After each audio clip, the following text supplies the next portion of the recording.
നമസ്കാരം മാന്യ പ്രേക്ഷകരെ, വലിയ സ്നേഹ നമസ്കാരം. നമ്മളെല്ലാവരും കഴിഞ്ഞ ദിവസം പാലക്കാട് ഇലക്ഷന്റെ റിസൾട്ട് ഇറങ്ങി അതില് ആഹ്ലാദമുണ്ടോ വേദനയുണ്ടോ എന്ന ചോദ്യത്തിനൊക്കെ വലിയൊരു ഉത്തരം തന്നെയാണ് ഈ ഒരു ലൈവ് സെഷൻ. കാരണം നമ്മൾ അത്ര കണ്ട് വേദനിക്കേണ്ടതുണ്ടോ, അതല്ലെങ്കിൽ BJP ഇതാ തകർന്ന് എന്ന് ശത്രുക്കൾ പറഞ്ഞു പരത്തുന്ന ആ രീതിയിലുള്ള പ്രചാരണം, BJP അടിത്തറ തകർന്ന് BJP ആഭ്യന്തര കലാപം തുടങ്ങി പല രീതിയിലുള്ള വാർത്തകളാണ് പുറത്തു വരുന്നത്.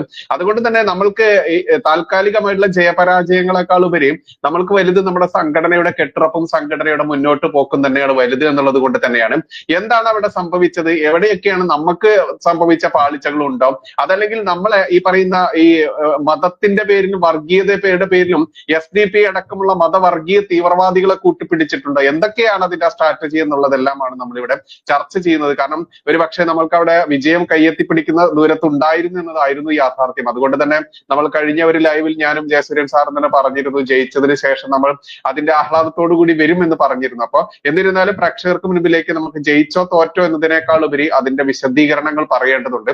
ആ ഒരു സെഷനിലേക്ക് തന്നെ ജയസൂര്യൻ സാർ ചാനലിലേക്ക് സ്വാഗതം. സാർ, എന്താണ് സാർ സംഭവിച്ചത്, എങ്ങനെയൊക്കെയാണ് സാർ അത് നോക്കിക്കാണുന്നത്? പാലക്കാടിനെ സംബന്ധിച്ച് വളരെ വ്യക്തമായ ഒരു പഠനം നടത്താൻ എനിക്ക് സമയം കിട്ടി. അതുകൊണ്ട് തന്നെ പാലക്കാട് എന്താണ് സംഭവിച്ചത് എന്നുള്ളത് അത് സത്യസന്ധമായി മനസ്സിലാക്കാൻ ആഗ്രഹിക്കുന്ന BJP പ്രവർത്തകർ, അനുഭാവികൾ, അതുപോലെ തന്നെ രാഷ്ട്രീയ വിദ്യാർത്ഥികൾ, എല്ലാ രാഷ്ട്രീയ പാർട്ടികളിലുമുള്ള രാഷ്ട്രീയ വിദ്യാർത്ഥികൾ എന്നിവരുടെ മുമ്പാകെ ഞാൻ അറിഞ്ഞ വസ്തുതകൾ ഞാൻ ഒരു മറയില്ലാതെ തുറന്നു പറയുകയാണ്. ഇത് ഇങ്ങനെ തുറന്നു പറയുന്നതിൽ എന്തെങ്കിലും അപകടമുണ്ടോ എന്ന് പോലും ഞാൻ ചിന്തിക്കുന്നില്ല. കാരണം ഈ സത്യം സാധാരണ പ്രവർത്തകർ അറിയണം എന്നുള്ളത് കൊണ്ടാണ്.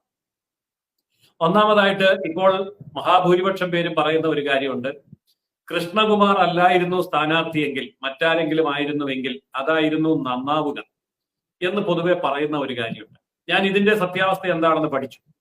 അപ്പൊ കൃഷ്ണകുമാർ എന്ന് പറയുന്ന സ്ഥാനാർത്ഥി മലമ്പുഴ മണ്ഡലത്തിൽ സാക്ഷാൽ VS അച്യുതാനന്ദനോട് ഏറ്റുമുട്ടി 2 തവണ ആ മണ്ഡലത്തിൽ 2ാം സ്ഥാനത്തെത്തിയ സ്ഥാനാർത്ഥിയാണ്. സ്ഥാനാർത്ഥി എന്നുള്ള നിലയിൽ അദ്ദേഹത്തിന്റെ പ്രവർത്തന മികവ് പാലക്കാട് പോലെ ഒരു ഉറച്ച ഇടതുപക്ഷ കോട്ടയായ ജില്ലയിൽ സഖാവ് VS അച്യുതാനന്ദനെ പോലെയുള്ള അവരുടെ ഭീഷ്മാചാര്യരോട് തന്നെ ഏറ്റുമുട്ടിയിട്ട് 2ാം സ്ഥാനത്ത് വരാൻ കഴിഞ്ഞ സ്ഥാനാർത്ഥിയാണ്.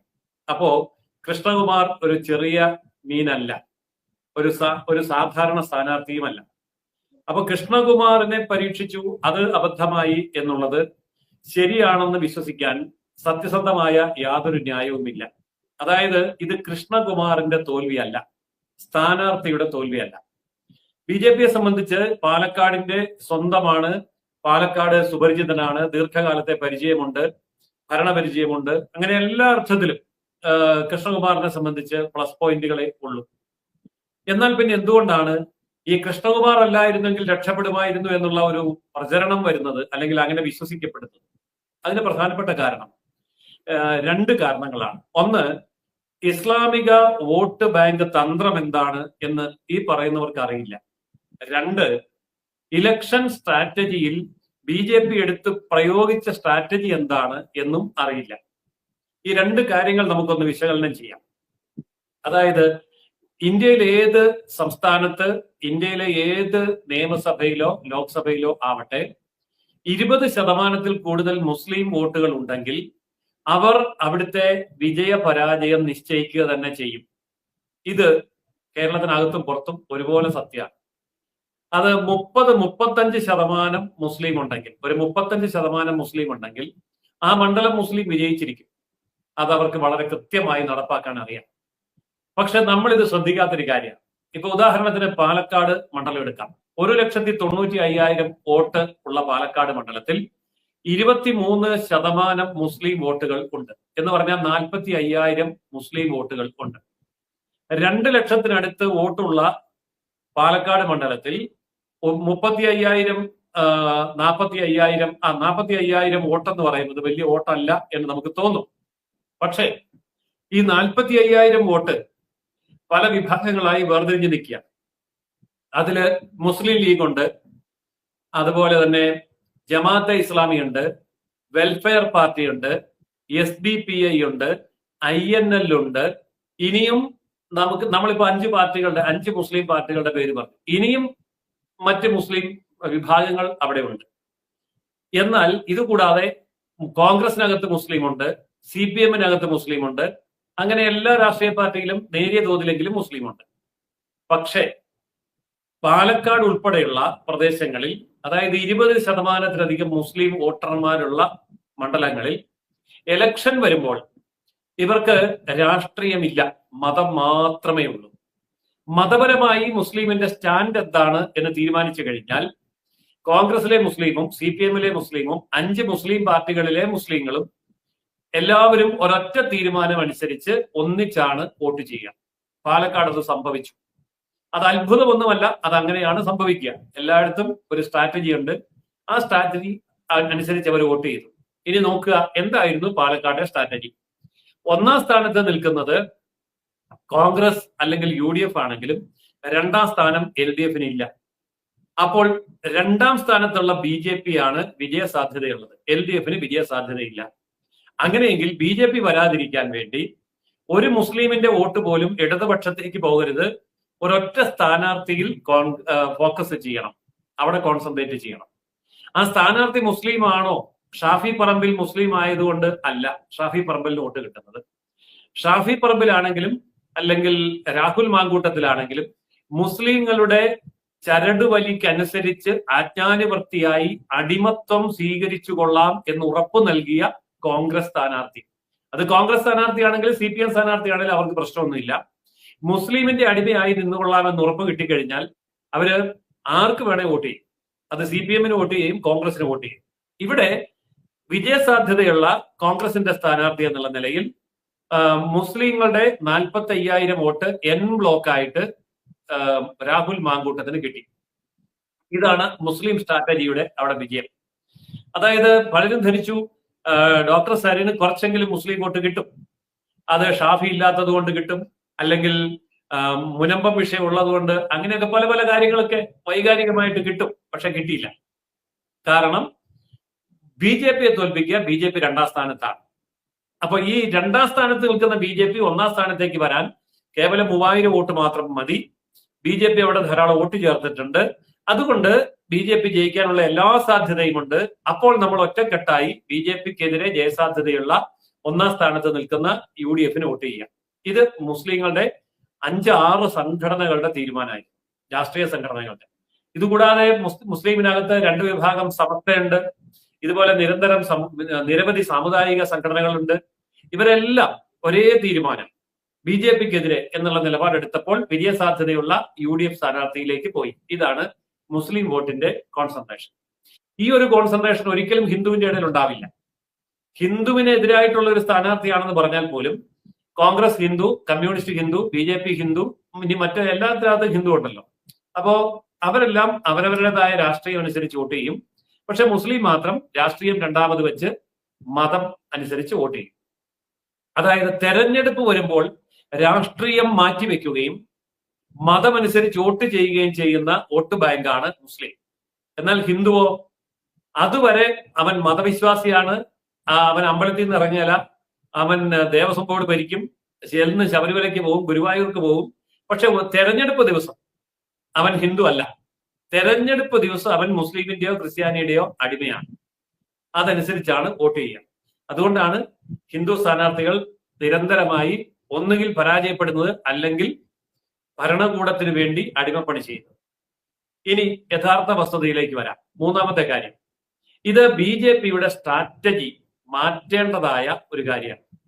അതായത് BJP-യുടെ സ്ട്രാറ്റജി എന്ന് പറയുന്നത്, BJP-ക്ക് 100 കണക്കിന് പഞ്ചായത്തിൽ ജയിക്കാൻ അറിയാം, 100 കണക്കിന് മുനിസിപ്പാലിറ്റിയിലെ കൗൺസിലേഴ്സ് ആവാൻ അറിയാം, കോർപ്പറേഷൻ കൗൺസിലേഴ്സ് ആകാൻ അറിയാം.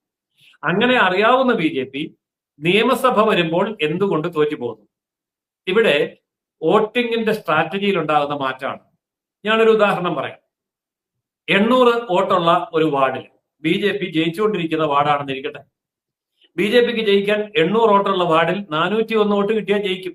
കാരണം 50% മുകളിൽ കിട്ടിയാൽ ജയിക്കും. ഈ വർക്ക് BJP പഠിച്ചുപോയി. അതുകൊണ്ട് അവിടെ മുനിസിപ്പൽ ഇലക്ഷൻ വരുമ്പോൾ, പഞ്ചായത്ത് ഇലക്ഷൻ വരുമ്പോൾ BJP ആർക്കും തോൽപ്പിക്കാൻ പറ്റില്ല. കാരണം 50% വോട്ട് ഉണ്ട്. ഇനി BJP-യുടെ അവിടുത്തെ വോട്ട് എത്രയുണ്ടെന്ന് നോക്കാം. 800 വോട്ടുള്ള വാർഡിൽ 700 BJP വോട്ടുണ്ടെന്നിരിക്കട്ടെ. ഈ 700 വോട്ട് കിട്ടിയില്ലെങ്കിലും BJP ജയിക്കും. എവിടെ ജയിക്കും? വാർഡിൽ ജയിക്കും. 800-ൽ 401 വോട്ട് കിട്ടിയാൽ വാർഡ് കൗൺസിലർ അല്ലെങ്കിൽ പഞ്ചായത്ത് മെമ്പർ BJPയുടേതാണ്. പക്ഷെ 800-ൽ 700 വോട്ട് BJPക്ക് ഉണ്ട്. പക്ഷെ ബാക്കിയുള്ള 300 വോട്ട് ചെയ്താലും കുഴപ്പമില്ല, ചെയ്തില്ലെങ്കിലും കുഴപ്പമില്ല, BJP ജയിക്കും. ഇതാണ് പഞ്ചായത്ത് മുനിസിപ്പൽ വോട്ടെടുപ്പ് പാറ്റേൺ. ഇതാണ് അതിന്റെ സ്ട്രാറ്റജി. എന്നാൽ അസംബ്ലിയിൽ വരുമ്പോൾ ഈ സ്ട്രാറ്റജി വിജയിക്കുമോ? വിജയിക്കില്ല. കാരണം അസംബ്ലിയിൽ 200-നടുത്ത് ബൂത്തുകളുണ്ട്.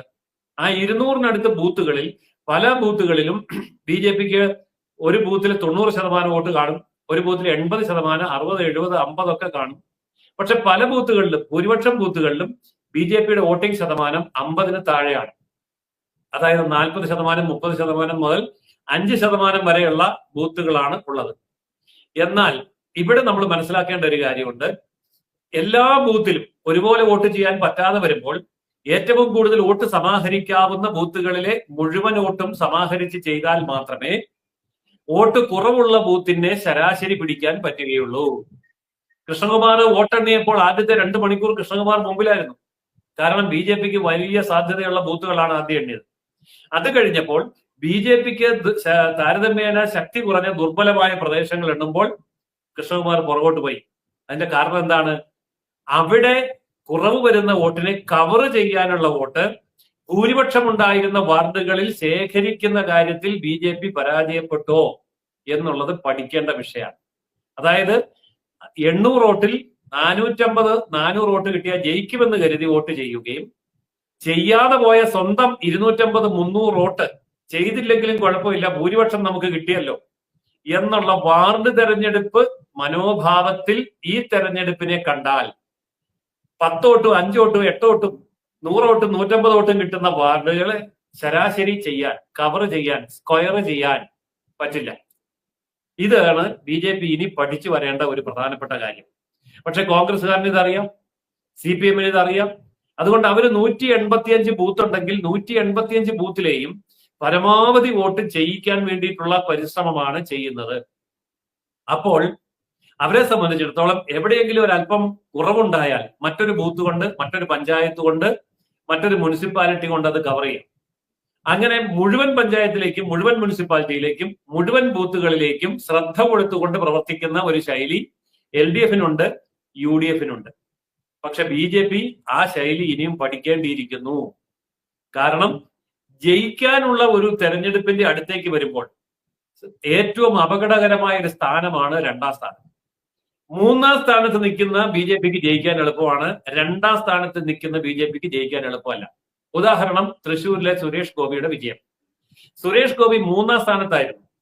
3ാം സ്ഥാനത്ത് നിന്ന് പെട്ടെന്നാണ് സുരേഷ് ഗോപി 1ാം സ്ഥാനത്തേക്ക് വന്ന് വിജയിക്കുന്നത്. അതിന്റെ കാരണം LDF-ഉം UDF-ഉം ധരിച്ചത് 3ാം സ്ഥാനത്ത് നിൽക്കുന്നവനെ അത്ര ശ്രദ്ധിക്കണ്ട, 1ഉം 2 സ്ഥാനക്കാർ തമ്മിൽ ഏറ്റുമുട്ടട്ടെ. പക്ഷെ പാലക്കാട് വന്നപ്പോ അങ്ങനെയല്ല. 2ാം സ്ഥാനത്ത് നിൽക്കുന്ന BJPയെ തോൽപ്പിക്കാൻ 3ാം സ്ഥാനത്ത് കിടന്നുകൊണ്ട് നമ്മൾ എത്ര പണിപ്പെട്ടാലും കാര്യമില്ല എന്ന് ഉള്ള മനോഭാവത്തോടെ ഇടതുപക്ഷം കാര്യമായി വോട്ട് പിടിക്കാനോ ജയിക്കാനോ ശ്രമിച്ചില്ല. ഒറ്റ ലക്ഷ്യമേ ഉണ്ടായിരുന്നുള്ളൂ, BJPയെ തോൽപ്പിക്കുക. അതുകൊണ്ട് LDF-ന് കിട്ടാവുന്ന വോട്ടുകൾ പോലും LDF വേണ്ടാന്ന് വെച്ചു. എന്നിട്ട് ആ വോട്ടുകൾ കോൺഗ്രസിലേക്ക് ഒഴുകിക്കോട്ടെ എന്ന് കരുതി. ഇതാണ് യഥാർത്ഥത്തിൽ പാലക്കാട് സംഭവിച്ചത്.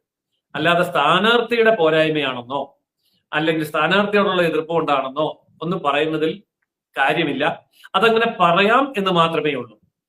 ഞാനിത് പറയാൻ കാര്യം 2 തവണ അച്യുതാനന്ദനോട് ഏറ്റുമുട്ടി 2ാം സ്ഥാനം പിടിക്കാൻ മലമ്പുഴയിൽ പോയി ജയിക്കാൻ പറ്റുന്ന സ്ഥാനാർത്ഥിയാണെങ്കിൽ കൃഷ്ണകുമാർ മോശം സ്ഥാനാർത്ഥിയല്ലല്ലോ.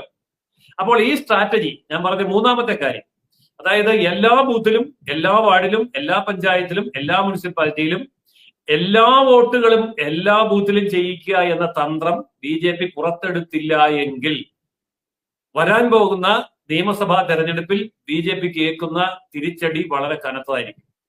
ഇനി ഇത് എടുക്കുകയാണെന്നിരിക്കട്ടെ, BJPക്ക് 1ാം സ്ഥാനമുള്ള 19 ബൂത്തുകളും 19 അസംബ്ലി മണ്ഡലങ്ങളും 2ാം സ്ഥാനമുള്ള 30 അസംബ്ലി മണ്ഡലങ്ങളും ഉൾപ്പെടെ 49 അസംബ്ലി മണ്ഡലങ്ങൾ BJPക്ക് ജയിക്കാം. എന്ത് ചെയ്യണം? ബൂത്ത് അടിസ്ഥാനത്തിൽ മുഴുവൻ വോട്ടും താമരയിൽ ചെയ്യിക്കാനുള്ള സ്ട്രാറ്റജി ഉണ്ടാക്കണം. അത് സമയം ധാരാളമുണ്ട്.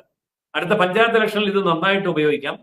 അത് കഴിഞ്ഞു വരുന്ന നിയമസഭാ ഇലക്ഷൻ ആകുമ്പോഴേക്കും ഇപ്പോൾ മുതൽ വർക്ക് ചെയ്യുകയാണെന്നിരിക്കട്ടെ, എല്ലാ ബൂത്തിലും ശരാശരി എത്ര വോട്ട് പിടിച്ചാൽ ആകെ ഉള്ള വോട്ടിന്റെ 51% എത്താം എന്ന് കണക്ക് കൂട്ടി ഇപ്പോഴേ പണി തുടങ്ങിയാൽ തീർച്ചയായിട്ടും അടുത്ത അസംബ്ലി തെരഞ്ഞെടുപ്പിൽ 49 അസംബ്ലി സീറ്റുകൾ BJPക്ക് ജയിക്കാം. ഇപ്പോൾ ക്രൈസ്തവ പിന്തുണയും കൂടി വന്നതുകൊണ്ട് ചിലപ്പോൾ ഇത് 49 എന്നുള്ള 50 മുതൽ 55 വരെ പോവുകയും ചെയ്യാം. പക്ഷെ ഈ ഒരു സ്ട്രാറ്റജി എടുക്കണം. തീർച്ചയായിട്ടും ഈ തെരഞ്ഞെടുപ്പ് പരാജയത്തിൽ നിന്ന് പാലക്കാട് നിന്ന് BJP ഈ സ്ട്രാറ്റജിയിലേക്ക് എത്തും എന്ന് തന്നെയാണ് എന്റെ വിശ്വാസം. ഞാൻ അതുകൊണ്ട് തന്നെയാണ് ഈ വിഷയം തുറന്നു പറയുന്നത്. ഇത് ചർച്ചയാവണം.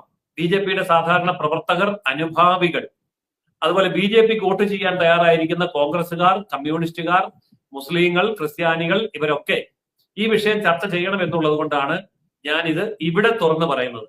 അതല്ല ഞാൻ BJPയുടെ സ്റ്റേറ്റ് കമ്മിറ്റിയിലോ ഭാരവാഹി മീറ്റിംഗിലോ പോയി പറഞ്ഞാൽ അത് അതിനകത്തുള്ളവരാണ് കേൾക്കുക. പൊതുജനങ്ങളിലേക്ക് ഇതേപോലെ എത്തണമെന്നില്ല. അതുകൊണ്ടാണ് ബൈജുവുമായിട്ട് ചർച്ച ചെയ്യുമ്പോൾ ഞാൻ ഈ വിഷയം സാധാരണ പ്രവർത്തകർക്ക് വേണ്ടി തുറന്നു പറഞ്ഞത്. സർ, നമ്മൾക്കറിയാം ഇപ്പോ മറ്റൊരു ആരോപണമാണ് SDP അടക്കമുള്ള വർഗീയ പാർട്ടികൾ, അതല്ലെങ്കിൽ രാജ്യം നിരോധിച്ച പോപ്പുലർ ഫ്രണ്ടിന്റെ രാഷ്ട്രീയ സംഘടനയുമായി തോൾ ചേർന്നുകൊണ്ട് അവരൊരു നോട്ടീസ് വിതരണം ചെയ്തതിന്റെയൊക്കെ കൃത്യമായുള്ള ചിത്രസഹിതമൊക്കെ ഈ നോട്ടീസ് കയ്യിൽ പിടിച്ചുകൊണ്ട് ഈ രാഹുൽ മാങ്കൂട്ടത്തിന്റെ തോളിൽ കൈയിട്ട് നിൽക്കുന്ന SDP പ്രവർത്തകരുടെയൊക്കെ ഫോട്ടോയും വീഡിയോ ഒക്കെ പുറത്തു വന്നിട്ടുണ്ട്. അത്തരത്തിൽ അങ്ങനെ ഇരിക്കുമ്പോൾ ഇപ്പൊ ഇടതും വലതും തമ്മിൽ, കോൺഗ്രസും CPM-ഉം തമ്മിലുള്ള ഒരു യുദ്ധം എന്ന് പറഞ്ഞാൽ ഇതാണ് SDP-ന്റെ വോട്ട് നേടിയിട്ടാണ് ജയിച്ചെന്ന് പറയുന്നു. അതിന് മറുപടിയായിട്ട് കോൺഗ്രസ് കൊടുക്കുന്ന മറുപടി അബ്ദുൽ നാസർ മദനിയെ വേദിയിൽ പിടിച്ചിരുത്തിയ പിണറായി വിജയന്റെ പാർട്ടിയാണോ ഇത് പറയുന്നത് മറുപടി കൊടുക്കുന്നുണ്ട്. എങ്ങനെയാണ് സാറ് പറഞ്ഞതിൽ വന്നിട്ടുണ്ട് അത് ഈ വർഗീയ ധ്രുവീകരണം അവരത് മുതലാക്കിക്കൊണ്ട് ഈ 5-ലധികം വരുന്ന സംഘടനകൾ ഒറ്റയ്ക്ക് കുത്തി എന്നുള്ളത്. എന്നിരുന്നാലും BJPയെ സംബന്ധിച്ച് അത് അഭിമാനത്തോടു കൂടി പറയുകയാണെങ്കിൽ എങ്ങനെയായിരിക്കും സാർ പറയാം? അതായത് മുസ്ലിം ഭീകരവാദികളോട് തുറന്ന സഖ്യം ചെയ്യുന്നതിൽ കോൺഗ്രസിനും CPM-നും യാതൊരു മടിയുമില്ല. അതിന് ജനങ്ങളുടെ കണ്ണിൽ പൊടിയിടാൻ വേണ്ടി അവരെ നേരത്തെ ഉയർത്തിപ്പിടിച്ചിരിക്കുന്ന ഒരു കവചം, ഒരു മറയാണ് BJP വിരോധം. പൊതുവെ അവർ പറയുമല്ലോ, BJPയും മുസ്ലിം തീവ്രവാദി RSSഉം മുസ്ലിം തീവ്രവാദി സംഘടനകളും BJPയും SDP-യും ഒരുപോലെയാണ്, ഒരേ നാണയത്തിന്റെ ഇരുവശങ്ങളാണ്. പക്ഷെ അവിടെ ഓർക്കുക, ഇന്ത്യൻ പട്ടാളത്തിനോട് നേരിട്ട് ഏറ്റുമുട്ടുകയും ഇന്ത്യയിലെ കോടതികളെ വിശ്വാസമില്ല എന്ന് പറയുകയും ഇന്ത്യ ഗവൺമെന്റിനെതിരെ പ്രവർത്തിക്കുകയും ചെയ്യുന്ന നിരോധിക്കപ്പെട്ടതും അല്ലാത്തതുമായ തീവ്രവാദ സംഘടനകളുടെ നിലപാട് RSSന്റെയോ BJPയുടെയോ നിലപാടല്ല. RSSഉം BJPയും തികഞ്ഞ ദേശസ്നേഹ സംഘടനകളാണ്. അവരൊരിക്കലും രാജ്യത്തിനെതിരെ മുദ്രാവാക്യം വിളിക്കില്ല. അവരൊരിക്കലും മതത്തിന്റെ പേരിൽ രാജ്യത്തെ വെട്ടിമുറിക്കാൻ സമ്മതിക്കുകയുമില്ല. പക്ഷെ LDF, UDF, കോൺഗ്രസും CPM-ഉം കേരളത്തിൽ ഏത് ഇസ്ലാമിക തീവ്രവാദി സഖ്യം ചെയ്തുകൊണ്ട്, പരസ്യമായി സഖ്യം ചെയ്തുകൊണ്ട് അവര് ജയിക്കാൻ തയ്യാറാണ്. കാരണം മറുവശത്ത് BJP നിൽക്കുന്നു എന്ന് ഭയപ്പെടുത്തലാണ്. ഞങ്ങൾ ഇത് ചെയ്യുന്നത് BJP വരാതിരിക്കാൻ വേണ്ടിയാണ്. അതുകൊണ്ട് നിങ്ങൾ എല്ലാ തീവ്രവാദികളെയും ഒറ്റ കൊടക്കീഴിൽ കൊണ്ടുവന്ന് ഞങ്ങൾക്ക് ഒന്നിച്ച് വോട്ട് ചെയ്തു തരണം. അതുകൊണ്ട് ഞങ്ങൾ തീവ്രവാദമാണോ അല്ലയോ എന്ന് നോക്കുന്നില്ല. ഏറ്റവും വലിയ തീവ്രവാദി BJP ആണ്. അതുകൊണ്ട് ഞങ്ങൾക്ക് SDPI-യോട്, വെൽഫെയർ പാർട്ടിയോട്, PDP-യോട്, INL-നോട്, ജമാഅത്തെ ഇസ്ലാമിയോട് എല്ലാവരോടും കൂട്ടുകൂടാം. അത് ചെയ്തില്ലെങ്കിൽ ഇതാ BJP അധികാരത്തിൽ വരാൻ പോകുന്നു. ഈ ഭയമാണ് കേരളത്തിൽ അവർ വിറ്റഴിച്ചുകൊണ്ടിരിക്കുന്നത്. അപ്പോൾ തീവ്രവാദി സംഘടനകളോട് തുറന്ന സഖ്യമുണ്ടാക്കിയ CPM-ഉം കോൺഗ്രസുമാണ് ഈ വിജയത്തിൽ BJP അട്ടിമറിക്കാൻ വേണ്ടി രാജ്യവിരുദ്ധമായ, രാജ്യദ്രോഹപരമായ, ദേശവിരുദ്ധമായ കൂട്ടുകെട്ടുണ്ടാക്കിയതും ജയിച്ചതും.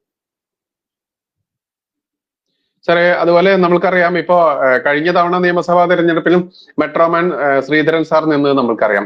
ശ്രീധരൻ സാറിനെ കമ്പയർ ചെയ്തുകൊണ്ട് അദ്ദേഹത്തിന്റെ ആ വ്യക്തിപ്രഭാവം, അദ്ദേഹത്തിന്റെ ആ പ്രായം, പക്വത, ആ ഒരു പോപ്പുലാരിറ്റി, ഇതൊക്കെ വെച്ചുകൊണ്ട് വന്ന വോട്ടിംഗ് ശരാശരിയും കൃഷ്ണകുമാർ ജിയുമായിട്ട് ചേർന്നുകൊണ്ട് നമ്മൾ കമ്പയർ ചെയ്യാൻ പറ്റുമോ? നമ്മുടെ വോട്ടിങ്ങില് വോട്ട് കഴിഞ്ഞ തവണത്തെ ശ്രീധരൻജിയെ മാറ്റിവെച്ചാൽ അതിനു മുമ്പ് നടന്ന നിയമസഭാ ഇലക്ഷനും ഇപ്പോൾ ഈ പറയുന്ന കൃഷ്ണകുമാർ ജി നിന്ന ഈ ഇലക്ഷൻ തമ്മിലുള്ള ആ വോട്ടിംഗ് ശരാശരിയിൽ മാറ്റം വന്നിട്ടുണ്ട്. നമ്മൾക്ക് ചോർച്ച സംഭവിച്ചിട്ടുണ്ട്. അതാണ് പലർക്കിടയിൽ വേവലാതി, നമ്മുടെ വോട്ട് ചോർന്നു എന്നുള്ളത്. അങ്ങനെയുണ്ടോ സത്യത്തിൽ?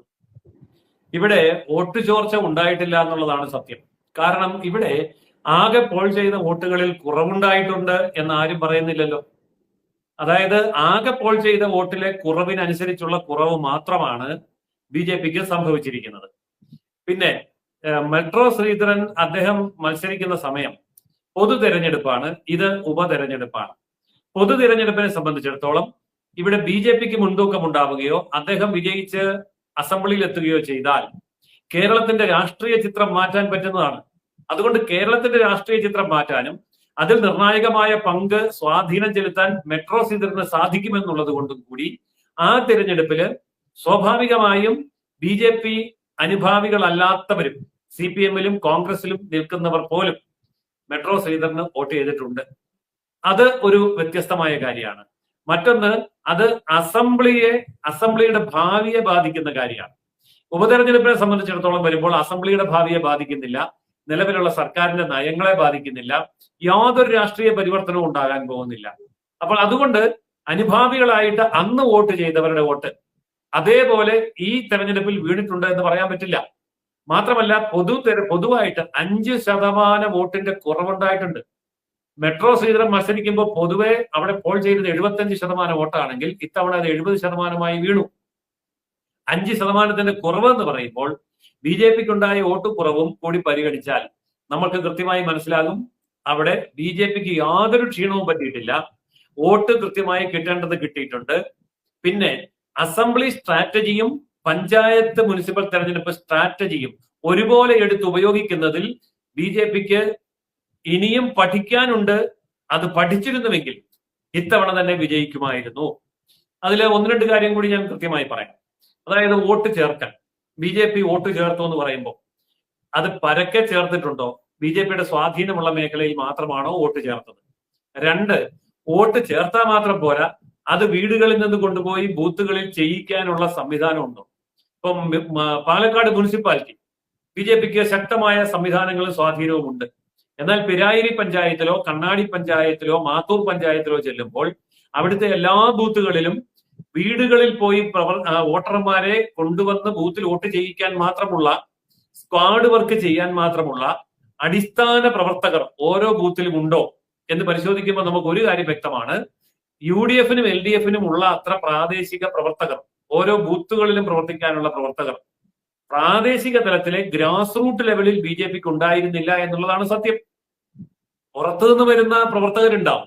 അവരൊക്കെ ഇലക്ഷന്റെ പ്രചരണം കഴിഞ്ഞാൽ അവർ തിരിച്ചു പോയേ പറ്റൂ. അവരവിടെ നിന്നിട്ടൊന്നും ചെയ്യാൻ പറ്റില്ല. അപ്പോൾ അങ്ങനെയുള്ള പ്രവർത്തനം കണ്ടതുകൊണ്ടോ റോഡിൽ നടക്കുന്ന ഓളവും പ്രചരണ കോലാഹലങ്ങളും അല്ലെങ്കിൽ സമാപനവും കലാശക്കൊട്ടും ഒക്കെ കണ്ടാൽ ബി ജെ പി ആണ് 1-ാം സ്ഥാനത്ത്. കാരണം ആ കാര്യത്തിൽ ഡെഡിക്കേറ്റഡ് ആയിട്ട് വർക്ക് ചെയ്യുന്ന വലിയൊരു സിസ്റ്റം ഉണ്ട് എന്നുള്ളത് കൊണ്ട്. പക്ഷേ ഓരോ വീട്ടിലും ഇരിക്കുന്ന വോട്ട് ഓരോ ബൂത്തിലും കൊണ്ടുപോയി ചെയ്യിക്കാൻ പാലക്കാട് അസംബ്ലി മണ്ഡലത്തിലെ മുഴുവൻ ബൂത്തുകളിലും ഗ്രാസ് റൂട്ട് ലെവൽ വർക്ക് ചെയ്യാനുള്ള പ്രാദേശിക നേതാക്കളുടെയും പ്രവർത്തകരുടെയും എണ്ണം UDF-നോടും LDF-നോടും താരതമ്യം ചെയ്യുമ്പോൾ ബി ജെ പി വളരെ വളരെ പുറകിലാണ്. ഈ ഒരു വാസ്തവം കണ്ണു തുറന്ന് കണ്ടാൽ, അത് പരിഹരിച്ചാൽ തീർച്ചയായിട്ടും അടുത്ത തവണ ബി ജെ പി വൻ മുന്നേറ്റത്തോടെ പാലക്കാട് പിടിക്കാൻ സാധിക്കും. മറ്റൊരു കാര്യമാണ് സാറേ, പത്രമാധ്യമങ്ങൾ മൂടി വെച്ച അതല്ലെങ്കിൽ വാർത്താ പ്രാധാന്യം കൊടുത്താത്ത ഒന്ന് തന്നെയാണ് പ്രിയങ്ക ഗാന്ധി അതല്ലെങ്കിൽ പ്രിയങ്ക ഗണ്ഡിയുടെ വദ്രയുടെ ആ ഒരു മത്സരവും. ആദ്യത്തെ കന്നി മത്സരം എന്ന് പറയുന്നു. അതിലവർ നേടിയ വോട്ടും അതിനു മുൻപ് അവരുടെ സഹോദരൻ നേടിയ വോട്ടും, അതിലുള്ള ആ വ്യത്യാസം ആരോടും പറയുന്നത് ഞാൻ കേട്ടിട്ടില്ല. അതുപോലെ ചേലക്കരയിൽ തന്നെ BJP-യുടെ വോട്ട് വിഹിതം കൂടിയതായിട്ടുള്ള വാർത്തകം. ഇത് രണ്ടും കൂടെ കമ്പയർ ചെയ്ത് പ്രേക്ഷകരോട് സംസാരിക്കുകയാണെങ്കിൽ എങ്ങനെയാണ് നമ്മുടെ ആ ഒരു വോട്ട് വിഹിതം കൂടിയതുമായി ബന്ധപ്പെട്ട് പറയുന്നത്? ഇപ്പൊ ചേലക്കര എന്ന് പറയുന്ന മണ്ഡലം പരമ്പരാഗതമായിട്ട് CPM-ന്റെ മണ്ഡലമാണ്. ആ CPM-ന്റെ മണ്ഡലം ഏറ്റവും പിന്നോക്കാവസ്ഥയിൽ കിടക്കുന്ന 614ഓളം കോളനികൾ ഉള്ള സ്ഥലമാണ്. ഇന്ന് വരെ BJP-യുടെ ഒരു പ്രവർത്തനവും ഒരു കോളനിയിലേക്കും കാര്യമായി എത്തിയിരുന്നില്ല. പക്ഷെ ഇത്തവണ വളരെ സിസ്റ്റമാറ്റിക് ആയിട്ടുള്ള പ്രവർത്തനം, തൃശൂർ മോഡൽ പ്രവർത്തനം അവിടെ നടത്താൻ സാധിച്ചത് കൊണ്ടും തൃശൂർ വിജയത്തിൽ എത്തിച്ച പ്രവർത്തകരുടെയും പ്രാദേശിക നേതാക്കന്മാരുടെയും നല്ല സാന്നിധ്യത്തോടു കൂടി വളരെ പ്ലാൻഡ് ആയിട്ടുള്ള പ്രവർത്തനം നടത്തിയപ്പോൾ അവിടുത്തെ 100-ലധികം കോളനികളിലേക്ക് കടന്നു ചെന്ന് അവിടെ ഉള്ളവരുടെ വോട്ട് സമാഹരിക്കാൻ BJP-ക്ക് കഴിഞ്ഞു എന്നുള്ളത് ഒന്നാമത്തെ കാര്യം. 2, തിരുവില്ലാമല പഞ്ചായത്തിന്റെ വൈസ് പ്രസിഡന്റ് ആയിരുന്ന കെ ബാലകൃഷ്ണൻ എന്ന് പറയുന്ന സ്ഥാനാർത്ഥി സുപരിചിതനും രാഷ്ട്രീയമായും പ്രാദേശികമായും വളരെ ബന്ധങ്ങളുള്ള നല്ല ഒരു സ്ഥാനാർത്ഥിയെ ലോക്കലായിട്ട് തന്നെ കണ്ടെത്താൻ കഴിഞ്ഞു എന്നുള്ളത് രണ്ടാമത്തെ കാര്യം. 3, അവിടുത്തെ വോട്ടർമാരിൽ 12% വരുന്ന ക്രൈസ്തവ വോട്ടുകളിൽ BJPക്ക് അനുകൂലമായിട്ടുള്ള ഈ മുനമ്പം വിഷയം, വഖഫ് വിഷയത്തിൽ ഉണ്ടായിട്ടുള്ള മനംമാറ്റം അവിടുത്തെ മിക്കവാറും എല്ലാ സഭകളും ഒരേപോലെ ഗൗരവമായിട്ട് എടുക്കുകയും BJPക്ക് വോട്ട് ചെയ്യാൻ തയ്യാറാവുകയും ചെയ്തു എന്നുള്ളത് ഒരു കാര്യം. അപ്പോൾ അടിസ്ഥാനപരമായിട്ടുള്ള വർക്കും ക്രിസ്ത്യൻ സമൂഹത്തിന്റെ പിന്തുണയും പിന്നെ ചിട്ടപ്പെടുത്തിയ പ്രവർത്തനവും, അതായത് ഒരു ഇലക്ഷൻ സ്ട്രാറ്റജി എങ്ങനെയൊക്കെ ചെയ്ത് വിജയിപ്പിക്കണം എന്നറിയാവുന്ന തൃശൂർ ജില്ലാ കമ്മിറ്റിയുടെ നേതൃത്വത്തിൽ നടന്ന പ്രവർത്തനമാണ് ചേലക്കരയില് 10,000-ഓളം വോട്ടുകൾ വർദ്ധിപ്പിക്കാൻ BJPക്ക് സാധിച്ചത്. ശരിക്കും പറഞ്ഞാൽ ആ പ്രവർത്തനത്തിന്റെ പൂർണ്ണമായ ഒരു കാര്യം ഒരാഴ്ച കൂടി ചെയ്യാൻ സാധിച്ചിരുന്നുവെങ്കിൽ, അതായത് പാലക്കാട് കിട്ടിയപ്പോൾ ഒരാഴ്ച കൂടി സമയം കിട്ടിയിരുന്നെങ്കിൽ അവിടെ 40,000-ത്തിലധികം വോട്ട്, ഇപ്പൊ 33,000 വോട്ടാണ് കിട്ടിയത്, 41,000 വോട്ട് വരെ പിടിക്കാൻ ചേലക്കരയിൽ സാധിക്കുമായിരുന്നു. ഏതായാലും ഒരു കാര്യം ബോധ്യമായി, ചേലക്കര മണ്ഡലം ഭാവിയിൽ BJPക്ക് ജയിക്കാൻ കഴിയുന്ന മണ്ഡലമാണ്. ഞാൻ അവിടെ ദിവസങ്ങളോളം താമസിച്ച് പ്രവർത്തിച്ച ഒരു അനുഭവത്തിന്റെ അടിസ്ഥാനത്തിൽ എനിക്ക് പറയാൻ പറ്റും, കോൺഗ്രസ് പാർട്ടിയിലെ CPIയിലെ CPMലെ ഒക്കെ പ്രാദേശിക നേതാക്കളും വളരെയേറെ പഴക്കം ചെന്ന പ്രവർത്തകരുമായി നേരിട്ട് വീടുകളിൽ പോയി സംസാരിക്കാൻ എനിക്ക് അവസരം കിട്ടി. അപ്പോൾ അവരൊക്കെ പറഞ്ഞു, തീർച്ചയായിട്ടും ഞങ്ങളുടെയൊക്കെ മനസ്സ് BJP ആഗ്രഹിക്കുന്നു, ഇവിടുത്തെ രാഷ്ട്രീയ അന്തരീക്ഷത്തിൽ ഒരു മാറ്റം വരുമ്പോൾ ഞങ്ങളൊക്കെ BJPയിലേക്ക് വരും, ഇപ്പോൾ ഞങ്ങളുടെ വോട്ട് BJPക്കുണ്ട്. പക്ഷെ ഞാൻ വിശ്വസിച്ചില്ല അവര് പറഞ്ഞത്. പക്ഷേ വോട്ട് വന്നപ്പോ 33,000 വോട്ട് കിട്ടിയെന്ന് പറയുമ്പോൾ എനിക്ക് അവർ പറഞ്ഞ കാര്യങ്ങൾ സത്യമാണ് എന്ന് മനസ്സിലായി. അതുകൊണ്ട് ചേലക്കരയിലെ ആ ഒരു സ്ട്രാറ്റജി നല്ല ഒരു വിജയമാണ് BJPക്ക് കൊടുക്കുക. അത് ഭാവിയിൽ ചേലക്കര BJPയുടെ മണ്ഡലമാകും എന്ന കാര്യത്തിൽ സംശയം.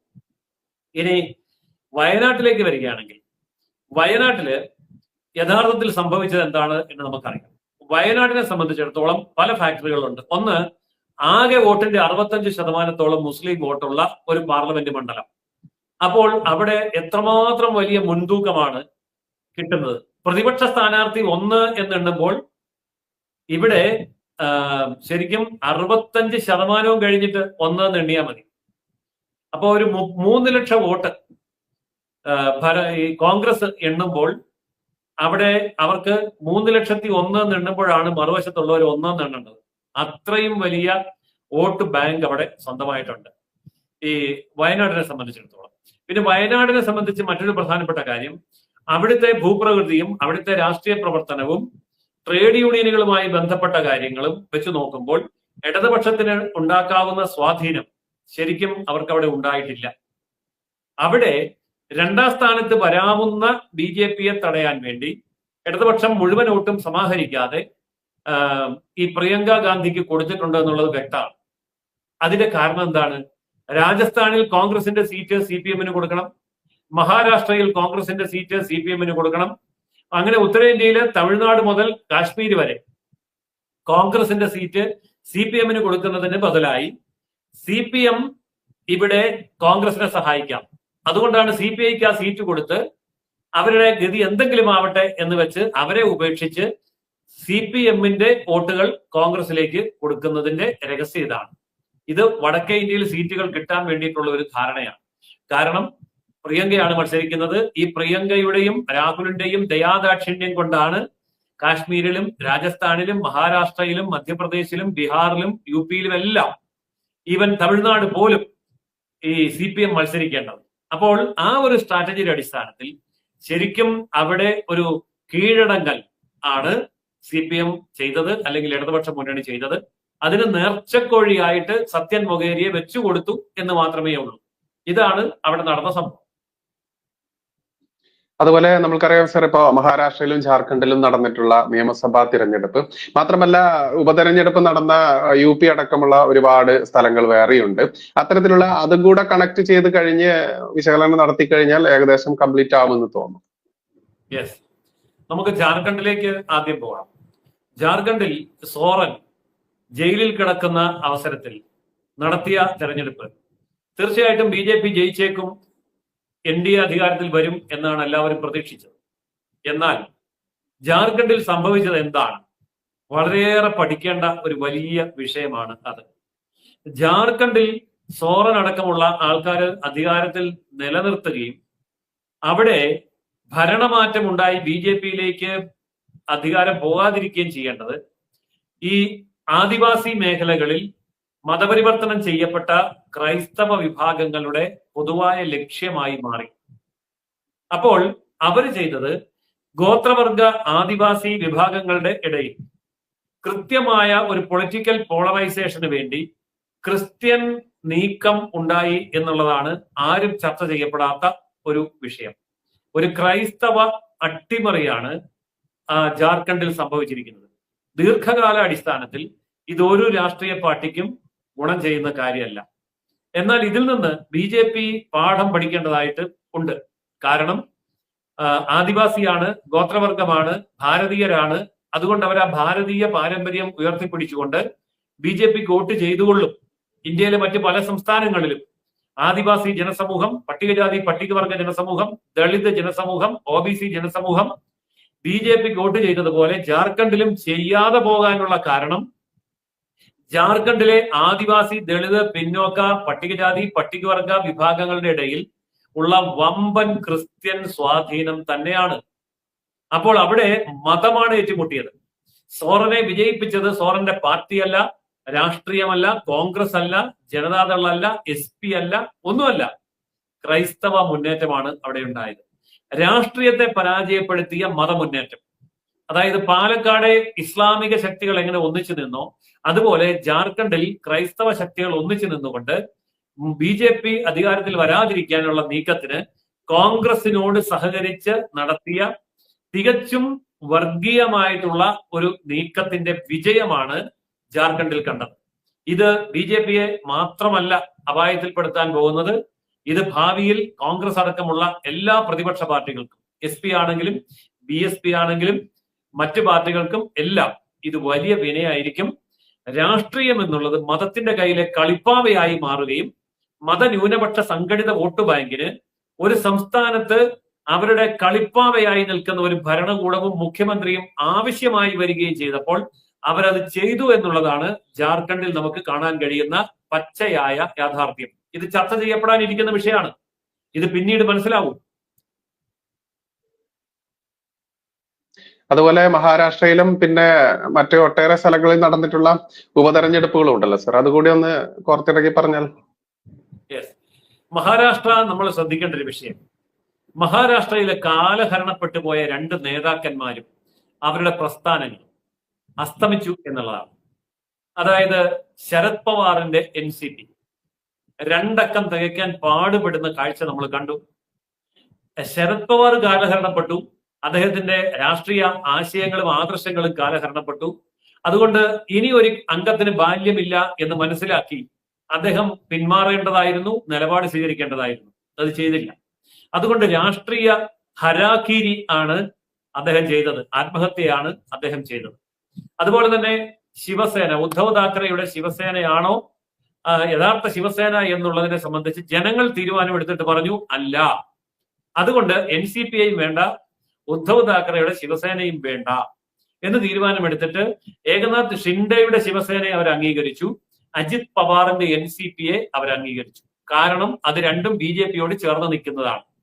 അപ്പോൾ BJP-യോട് ചേർന്നുള്ള ദേശീയ രാഷ്ട്രീയത്തിനോട് ആര് സഹകരിക്കുന്നു, അത് NCP ആണെങ്കിലും അല്ലെങ്കിൽ ശിവസേനയാണെങ്കിലും അവരെ തുല്യമായിട്ട് ജനങ്ങൾ അനുഗ്രഹിച്ചു. അവിടെ BJP എടുത്ത മറ്റൊരു സ്ട്രാറ്റജി വളരെ ശ്രദ്ധേയമാണ്. BJP അവിടെ ഏറ്റവും വലിയ ഒറ്റക്കക്ഷിയാവാനോ മുഖ്യമന്ത്രിയാവാനോ ശ്രമിക്കുന്നതിന് പകരം BJP-യോടൊപ്പം കൂടിയ രണ്ട് ഘടകകക്ഷികൾക്കും സീറ്റ് കൂടുതൽ നേടിക്കൊടുക്കുന്നതിൽ അങ്ങേയറ്റം ശ്രദ്ധിച്ചു. പൊതുവെ BJP-യെ കുറിച്ചുള്ള ഒരു പരാതി എന്താ, ഭീഷണി എന്താ? BJP-യുടെ സഖ്യകക്ഷിയാവരുത്, ആയിട്ടുണ്ടെങ്കിൽ BJP നിങ്ങളെ തിന്നും വിഴുങ്ങും, നിങ്ങൾ ഇല്ലാതെയാകും എന്നൊക്കെയാണല്ലോ.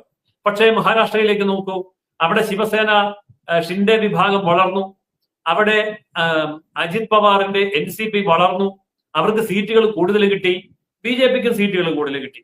അങ്ങനെ വന്നപ്പോൾ ഒരു ക്ലീൻ സ്വീപ്പ് അവിടെ ഉണ്ടായി എന്നുള്ളതാണ്. അതായത് ഇന്ത്യ മുന്നണിയുടെ മറ്റൊരു വലിയ അട്ടിമറി ഇതാ കണ്ടോളൂ എന്ന് പറഞ്ഞുകൊണ്ട് അല്പ അഹങ്കാരത്തോടെ വന്ന ഇന്ത്യ മുന്നണി പൊടിപോടുമില്ല കണ്ടുപിടിക്കാൻ എന്ന് പറഞ്ഞ പോലെ അനിക്സ്പ്രേ ആയി പോയ ഒരു തെരഞ്ഞെടുപ്പാണ് മഹാരാഷ്ട്രയിൽ നമ്മൾ കണ്ടത്. അതായത് ഇന്ത്യ മുന്നണിയെ എവിടെ വെച്ചും ഏത് പടനിലത്ത് വെച്ച് നേരിടാൻ സാധിക്കുന്നതാണ് ഈ NDAയുടെ പുതിയ സ്ട്രാറ്റജി. എന്നാൽ ഇതെന്തുകൊണ്ടാണ് ജാർഖണ്ഡിൽ വിജയിക്കാത്തത് എന്നുള്ളതിന്റെ ഉത്തരമാണ് ഞാൻ നേരത്തെ പറഞ്ഞത്. അതായത് ജാർഖണ്ഡിൽ നടന്നത് ഇന്ത്യ മുന്നണിയുടെ വിജയമല്ല, ക്രൈസ്തവ, ആദിവാസി, ഗോത്രവർഗ വിഭാഗത്തിന്റെ ക്രിസ്ത്യൻ അജണ്ടയുടെ വിജയമാണ് ജാർഖണ്ഡിൽ കണ്ടത്. ഇതാണ് ഈ മഹാരാഷ്ട്രയും ജാർഖണ്ഡും തമ്മിലുള്ള വ്യത്യാസം. ഇനി മറ്റൊരു കാര്യം, 41 മണ്ഡലങ്ങളിൽ വിവിധ സംസ്ഥാനങ്ങളിലായിട്ട് ഉപതെരഞ്ഞെടുപ്പുകൾ നടന്നു. ഈ ഉപതെരഞ്ഞെടുപ്പുകളിൽ 41-ൽ 30 സീറ്റിലും BJP സഖ്യമാണ് ജയിച്ചത്. പല സംസ്ഥാനങ്ങളും BJP തൂത്തുവായി.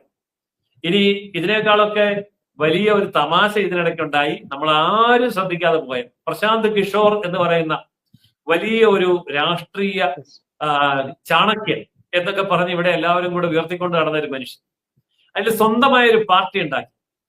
എന്നിട്ട് വരാൻ പോകുന്ന ബീഹാർ തെരഞ്ഞെടുപ്പില് 280 സീറ്റുകളിൽ മത്സരിക്കാൻ പോവുകയാണ്. ആദ്യ പടി എന്നുള്ള നിലയിൽ ഇത്തവണ വന്ന ഉപതെരഞ്ഞെടുപ്പിലെ 4-ൽ 4 സീറ്റിലും മത്സരിക്കാൻ വേണ്ടി അദ്ദേഹം നോമിനേഷൻ കൊടുക്കുകയാണ്. അദ്ദേഹത്തിന്റെ സ്ഥാനാർത്ഥികൾ 4 മണ്ഡലങ്ങളിൽ നിരന്നു നിന്നു. ഒരു വലിയ രാഷ്ട്രീയ അട്ടിമറി. കാരണം പ്രശാന്ത് കിഷോർ എവിടെയാണോ അവിടെ ജയിക്കുമെന്നാണല്ലോ ഇവിടെ പറഞ്ഞുകൊണ്ടിരുന്നത്.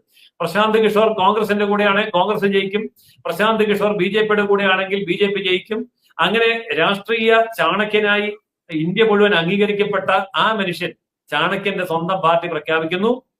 സ്വന്തമായി 4 സീറ്റിൽ നിൽക്കുന്നു. ബീഹാറിൽ 4 സീറ്റിൽ കെട്ടിവെച്ച കാശ് പോയി എന്ന് പറഞ്ഞാൽ നോട്ടയോട് മത്സരിച്ച് കെട്ടിവെച്ച കാശ് പോയി. ഇതാണ് നമ്മൾ പഠിക്കേണ്ട ഒരു വിഷയം. നമ്മുടെ ചാനലുകൾ, പത്രങ്ങൾ, ഇവരൊക്കെ എന്ത് മണ്ടത്തരം എഴുതി മനുഷ്യനെ പറ്റിക്കുന്നത്. പ്രശാന്ത് കിഷോറാണ് അന്തിമ വാക്ക്. അദ്ദേഹത്തെ പോലും വലിയ ആചാര്യനില്ല. അങ്ങനെയാണെങ്കിൽ അയാൾ സ്വന്തമായിട്ട് പാർട്ടി ഉണ്ടാക്കി നിന്ന് 8 നിലയിലല്ല 16 നിലയിൽ പൊട്ടേണ്ട വല്ല കാര്യമുണ്ടോ? അപ്പോൾ രാഷ്ട്രീയത്തിൽ ജനങ്ങളോടൊപ്പം നിൽക്കുന്നവർക്കേ വിജയിക്കാൻ കഴിയൂ, അല്ലാതെ സാങ്കേതികമായിട്ടോ പാണ്ഡിത്യം കൊണ്ടോ ഒന്നും ചെയ്യാൻ പോകുന്നില്ല എന്നുള്ളതിന്റെ ഒരു തെളിവും ഒരു തമാശയുമാണ് പ്രശാന്ത് കിഷോറിന്റെ വീരചരമത്തോടു കൂടി നമ്മൾ ബീഹാറിൽ കണ്ടത്. ഇതാണ് പൊതുവെ ഈ നടന്ന ഇലക്ഷനുകൾ. അതായത് ഈ ഇലക്ഷനുകൾ ശേഷം നമ്മൾ അഖിലേന്ത്യാ തലത്തിൽ നോക്കിയാൽ മഹാരാഷ്ട്രയിലാണെങ്കിലും ബീഹാറിലാണെങ്കിലും മറ്റേത് പ്രദേശങ്ങളിലാണെങ്കിലും NDA സഖ്യം അതിശക്തമായി ഇപ്പോഴും നിലകൊള്ളുന്നു എന്ന് മാത്രമല്ല, അതിശക്തമായി ആഞ്ഞടിക്കാൻ കഴിയുന്ന ശക്തി അതിന് മഹാരാഷ്ട്ര പോലെയുള്ള സംസ്ഥാനങ്ങളിലും ഉണ്ട് എന്നുള്ളതാണ് ഇവിടെ കണ്ട ഒരു കാര്യം. പിന്നെ ഒരു മാധ്യമങ്ങളും പറയാത്ത, ഒരു ചാനലും ചർച്ച ചെയ്യാത്ത, ഒരു പത്രങ്ങളിലും എഴുതാത്ത ഒരു വലിയ രഹസ്യം കൂടിയുണ്ട്.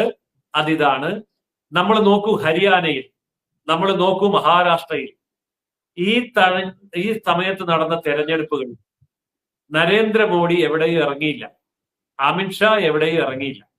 നരേന്ദ്രമോദിയും അമിത്ഷായും പിന്നണിയിൽ നിൽക്കുകയും മുന്നണി പോരാളികളായി പുതുമുഖങ്ങളെ അവതരിപ്പിക്കുകയും ചെയ്തുകൊണ്ട് പുതിയ സ്ട്രാറ്റജി പരീക്ഷിച്ചപ്പോൾ പലരും പറഞ്ഞു, ഇതാ പരാജയം മനസ്സിലാക്കിക്കൊണ്ട് നരേന്ദ്രമോദി വരുന്നില്ല, അമിത്ഷാ വരുന്നില്ല.